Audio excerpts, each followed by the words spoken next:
तो फ्रेंड्स, आज इसकी सहायता से मैं आपको समझाने वाली हूँ कि माँ के पेट में बच्चा कैसे बनता है, हम प्रेग्नेंट कैसे होते हैं, कंसीव कैसे कर सकते हैं। आज की वीडियो हर एक महिला के लिए बहुत खास होने वाली है। हर एक फीमेल की लाइफ में कभी ना कभी एक ना एक बार ये टाइम ज़रूर आता है जब उसको प्रेग्नेंट होना होता है, जब उसको कंसीव करना पड़ता है।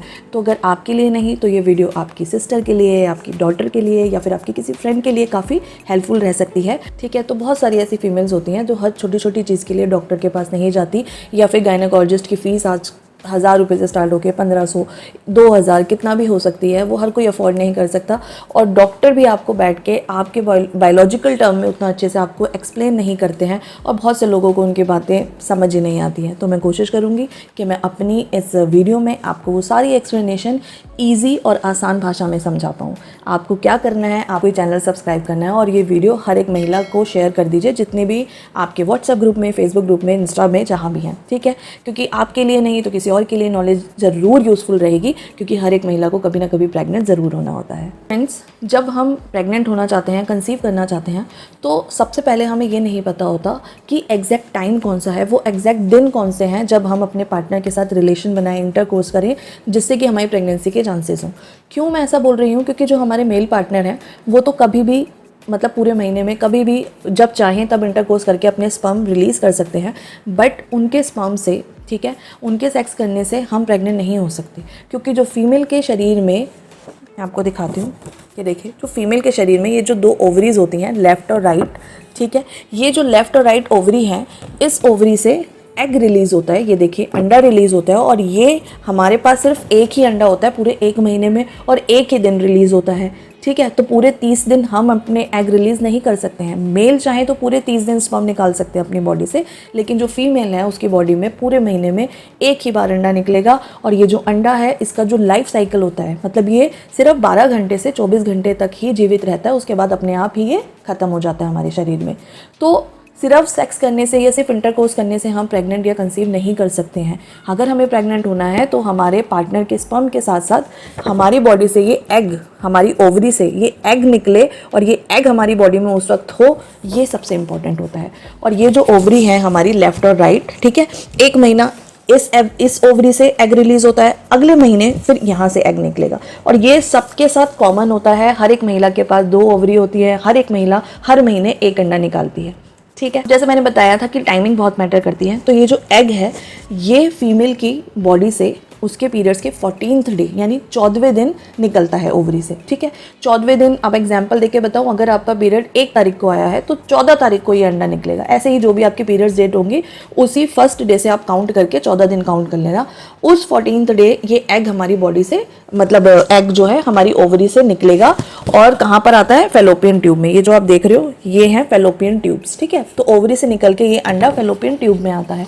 फैलोपियन ट्यूब में जब आता है तो वहाँ पे से 12 से 24 घंटे वेट करता है। अब उन्हीं 12 से 24 घंटे में आपको अपने मेल पार्टनर के साथ इंटरकोर्स करना है, रिलेशन बनाने हैं, जिससे कि जो स्पर्म रिलीज हो वो हमारे गर्भाशय में जाए, यूट्रस में जाए, और जहाँ एग है उस एग से जाकर मिले। तो अब इम्पॉर्टेंट चीज़ ये है कि जब 14th डे ओवरी से एग रिलीज़ होगा, इस प्रोसेस को बोलते हैं ओवल्यूशन। जब हमारा ओवल्यूशन हो जाएगा, अंडा फैलोपियन ट्यूब में आ जाएगा, उस वक्त हमारे जो यूट्रस में मेल पार्टनर के स्पर्म होने ज़रूरी है। ठीक है, तो वो जो स्पर्म है वो देखो वेजिना होता है। वेजिना के थ्रू आप जानते हो इंटरकोर्स करते हैं मेल और फीमेल, और जो मेल पार्टनर है वो अपने स्पर्म रिलीज़ करेगा। तो जो स्पर्म है वो यूट्रस में आएंगे, मतलब हमारे गर्भाशय में आएंगे, और अपने आप वो अंडे की तरफ जाएंगे। ठीक है, जब अंडा इधर होगा तो इधर चले जाएंगे, इधर होगा तो इधर चले जाएंगे। अब एक बात और है काफ़ी इंटरेस्टिंग, कि जो मेल पार्टनर होते हैं उनका जो स्पर्म होता है वो एक बार में लाखों की तादाद में स्पर्म रिलीज़ करते हैं। ठीक है, मिलियन ऑफ स्पर्म्स होते हैं, और वो सारे के सारे भागते हैं हमारी वेजिना से यूटेरस में, और यूटेरस से एग की तरफ।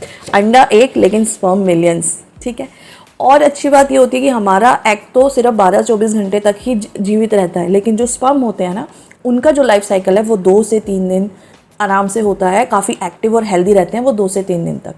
तो अगर आपको पता है कि 14th डे हमारा जो ओवरी है वो एग रिलीज़ करेगी, तो हमें 12th डे से ही अगर हम इंटरकोर्स करना स्टार्ट कर दें तो 12 तारीख को भी जो स्पर्म वेजिना में आए होंगे वो भी पॉसिबिलिटी है कि 14 तारीख तक यहाँ पर एक्टिव रहें, और जैसे ही एग आए वो उसके साथ मिलने की कोशिश करें। ठीक है, तो इसीलिए जब आपको पता है कि एग के बिना आप कंसीव नहीं हो सकते, एग हमारी बॉडी पूरे महीने में सिर्फ एक बार रिलीज करेगी और वो भी सिर्फ एक दिन के लिए जीवित रहेगा। मतलब अगर उसने 14th डे को एग रिलीज करा है तो वो 24 आवर में तो ख़त्म हो जाएगा। तो उससे पहले और उससे बाद आप कितना भी ट्राई करो, कितनी भी पोजीशन चेंज करके इंटरकोर्स करो या कोई भी तरीके अपनाओ, आप प्रेग्नेंट नहीं हो सकते हो, क्योंकि यही बायोलॉजिकल फिनोमेना है कि मेल पार्टनर के स्पर्म अकेले आपको कंसीव नहीं करा सकते, आपको इस एग की ज़रूरत होती है। तो ये तो सबसे पहले हो गया कि आपको ओवल्यूशन का ध्यान रखना है कि आपका एग जब निकलेगा उस वक्त आपकी बॉडी में स्पर्म होने चाहिए। अब इसीलिए बोला जाता है कि आपको जो इंटरकोर्स करना है उसका बेस्ट टाइम होता है आपके पीरियड से 12th day, 13th, 14th, 15th और 16th। ये 4 से 5 दिन हैं, उन 4 से 5 दिन में आप सेक्स कर लीजिए, क्योंकि जनरली तो मैंने बताया कि 14th डे ये एग रिलीज हो जाएगा। लेकिन बहुत सी फीमेल्स ऐसी होती हैं जिनके जो पीरियड्स होते हैं वो इरेगुलर होते हैं, थोड़े बहुत आगे पीछे होते रहते हैं, उनकी डेट आगे पीछे होती रहती है। तो उस केस में हो सकता है अंडा 14th की जगह 13th को ही निकल जाए या फिर 15th को निकले। तो इसीलिए इससे ज़्यादा नहीं होता, 15 डेज में तो निकलना ही होता है डेफिनेटली अंडे को, ठीक है। तो इसीलिए आपके पास जो सबसे इम्पॉर्टेंट चीज़ है ध्यान में रखने वाली वो ये है कि आप अपने आप को पूरे महीने परेशान मत करिए, क्योंकि कहीं ना कहीं बहुत से लोग को ये लगता है अगर मैं प्रेग्नेंट होना है तो पूरे के पूरे 30 दिन उनको रिलेशन बनाने हैं, इंटरकोर्स करना है। तो ऐसे से कोई काम नहीं होगा, ठीक है। वो बेकार का आपका एनर्जी वेस्ट होगा, मेंटली स्ट्रेस होगा। आपको सिर्फ वो 5 दिन फोकस करने हैं आपके पीरियड से काउंट करके, 12th day, 13th day, 14th day, 14th सबसे हाई चांसेस होते हैं, 15th डे और भी लेना है तो 16th डे ले लो। ये 5 डेज़ हैं, ये 5 डेज़ आप इंटरकोर्स करिए तो डेफिनेटली आपके पूरे चांसेस हैं कि जो स्पर्म आपकी बॉडी में एंटर करेगा वो एग से मिलेगा, ठीक है। अब मैंने आपको 2 प्रोसेस बताए यहाँ पे। जो अंडा ओवरी से निकला उसको हमने बोला ओवल्यूशन, और जो स्पर्म एग से मिल गया उसको बोलते हैं फर्टिलाइजेशन, ठीक है। तो यहाँ पे हमारे 2 स्टेप पूरे हो जाते हैं। अब फर्टिलाइजेशन में क्या होता है कि जो स्पर्म है वो अंडे से मिलता है और एग से मिलने के बाद जाइगोट बनाता है। जाइगोट बनाने में अंदर बहुत सारी बायोलॉजिकल एक्टिविटी शुरू हो जाती हैं, क्रोमोसोम डिवाइड होते हैं एंड सो ऑन, वो सब बायोलॉजिकल प्रोसेस है, ठीक है। वैसे मैं बता देती हूँ कि मैं कोई भी डॉक्टर या गायनेकोलॉजिस्ट नहीं हूँ, बट मैं जो भी अपनी नॉलेज आपके साथ शेयर करती हूँ वो इसलिए ईजिली कर पाती हूँ क्योंकि मैं एक साइंस स्टूडेंट रही हूँ, बायोलॉजी मेरा सब्जेक्ट रहा है, मैं ये सारे प्रोसेस ईजिली समझ सकती हूँ और लोगों को समझा पाती हूँ। प्लस मैंने अपनी प्रेगनेंसी में प्राइवेट और गवर्नमेंट दोनों ही गायनेकोलॉजिस्ट से सारी चीज़ें काफ़ी हेल्दी वे में डिस्कस भी करी हैं। तो बस मैं वही चाहती हूँ कि मैं अपना एक्सपीरियंस आप तक शेयर कर पाऊँ। अगर आप अफोर्ड नहीं कर सकते प्राइवेट गायनी के पास जाना, या अगर आपको नहीं आज तक किसी ने ऐसे समझाया है, तो मैं बस आपकी हेल्प कर सकूँ। और उसके बदले आपको सिर्फ इस वीडियो को मैक्सिमम लोगों तक शेयर करिए ताकि आप जैसे समझ पा रहे हो वो भी समझ पाएँ, ठीक है, और वो भी कल को किसी की हेल्प कर पाए, ठीक है। तो चलिए, 2 प्रोसेस की हमने बात कर ली थी, ओवल्यूशन, फर्टिलाइजेशन। उसके बाद अगला प्रोसेस, जब ये यहाँ पे स्पर्म मिलते हैं, जाइगोट बनता है ना, तो फिर ये फेलोपियन ट्यूब से यहाँ आ जाते हैं, ठीक है। अब आपको दिख रहा होगा ये 2 लाइनिंग, ये जो 2 रेड लाइनिंग्स हैं, यही वो ब्लड होता है, वो खून होता है जो हमें पीरियड्स के टाइम पर यहाँ से धीरे धीरे रिस के निकलता है, ठीक है। लेकिन अब क्या होता है, जो जाइगोट बन गया है, अब वो बच्चा क्या करता है, इधर इधर जहाँ भी उसको जगह मिलती है वहाँ पे वो भ्रूण चिपक जाता है इसी ब्लड की लाइनिंग में, ठीक है। तो ये जो लाइनिंग है, चाहे वो इधर चिपके चाहे इधर चिपके, कहीं भी वो बच्चा चिपक जाता है और उस भ्रूण के चिपकने को बोलते हैं इम्प्लांटेशन।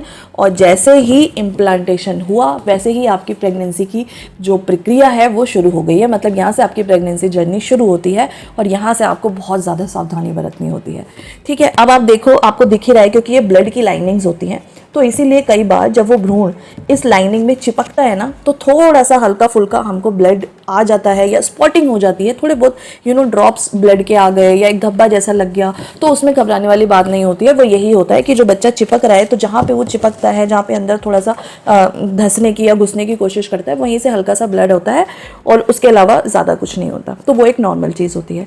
अब जैसे ही इम्प्लांटेशन होगा वैसे ही ये जो रास्ता है ये क्लोज हो जाएगा। इसके क्लोज होने के बाद जो ये ब्लड है जो पीरियड्स के रूप में बाहर आना होता है, ये बंद हो जाता है।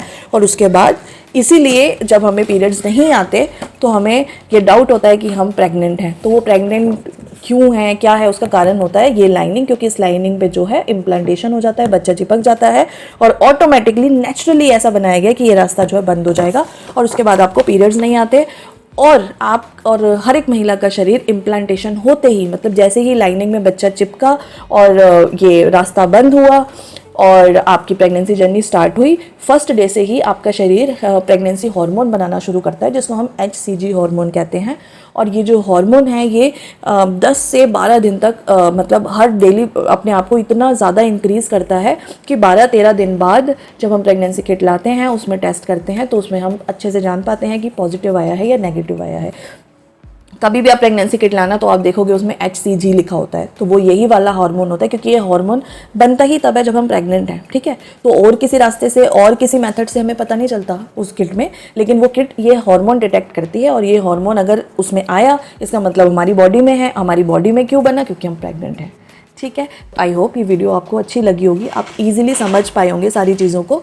अगर आपको अच्छी लगी है तो नीचे जो सब्सक्राइब का बटन है उसको सब्सक्राइब कर देना, वीडियो को लाइक करना। और मैं फिर से बोल रही हूँ कि ये सिर्फ उन फीमेल्स के लिए नहीं है जो प्रेग्नेंट होना चाहती हैं, बल्कि ये एक ऐसी एजुकेशनल वीडियो है जो हर एक महिला के काम आएगी।